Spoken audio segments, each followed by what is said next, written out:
This is Don Teed recording a presentation of a full-blown MANEC episode along with Andreas Losseritis and Melvin Spice.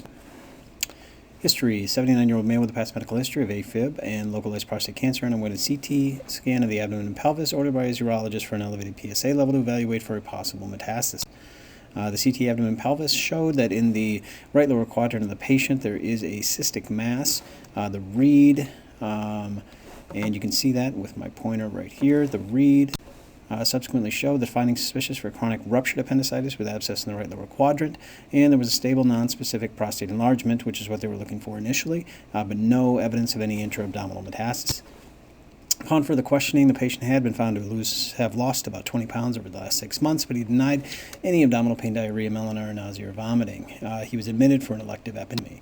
Upon the appendectomy, from the operative report, there was a cystic mass visualized in the upper, upon the laparoscopy in the pelvis adjacent to the appendix, and conversion to an open appendectomy was conducted, and then there was a very hard mass identified in the right lower quadrant, and gelatinous material was identified within the abdominal cavity. So what's the diagnosis? Mixed Adenoneuroendocrine carcinoma, MANEC.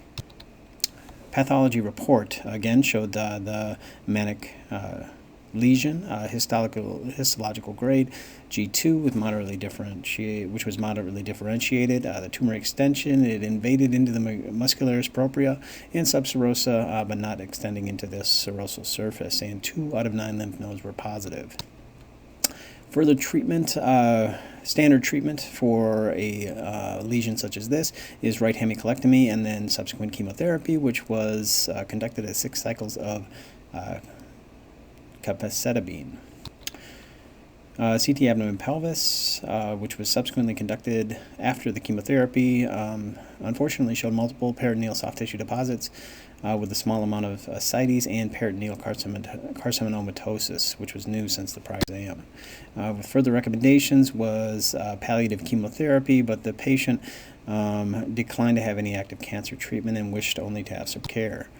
Of interest, a year before his diagnosis was made, the patient presented to the emergency department with intermittent achy right lower quadrant pain, which radiated down to his groin. He was afebrile, had an elevated white count, and had pink-tinged urine prior to the ED visit. They did a non-contrast CT abdomen pelvis, of course, looking for a kidney stone, which they did find in the upper pole of the right kidney. However, you can see down here in the right lower quadrant there is this brewing mass, which they did a follow-up CT scan, but this unfortunately was never done until the subsequent year when this urologist went looking for metastasis from the prostate lesion. Discussion: cancers of the appendix. So primary tumors of the appendix, very rare, only 0.9% to 1.4% of specimens find any of these primary tumors. As you can see, the carcinoid goblet cell carcinoma, adenocarcinoma, and mucinous adenocarcinoma, along with signet ring cell carcinomas, are the main histologies that make up the cancers in the appendix. For the mixed adenoneuroendocrine carcinoma, it is a rare pathological diagnosis that was recently defined by the World Health Organization in 2010, and it is a mix of the previous subtypes that were identified. Both the adenocarcinoma and carcinoid tumor components are present, which is consistent with the pathological diagnosis of MANEC. MANEC appears to represent a more aggressive histology than both the carcinoid tumors and the GCC, and it was identified that 92% of MANECs had lymphatic invasion, angioinvasion, perineural invasion, and that was consistent with a more aggressive biology. The treatment, again, as our patient received appendectomy, then after the MANEC tumor is identified, you get a right hemicolectomy for any tumors that are larger than 2 centimeters, and for any smaller tumors with appendiceal invasion. You can also get the plus-minus chemotherapy, and of course our patient did have chemotherapy subsequently.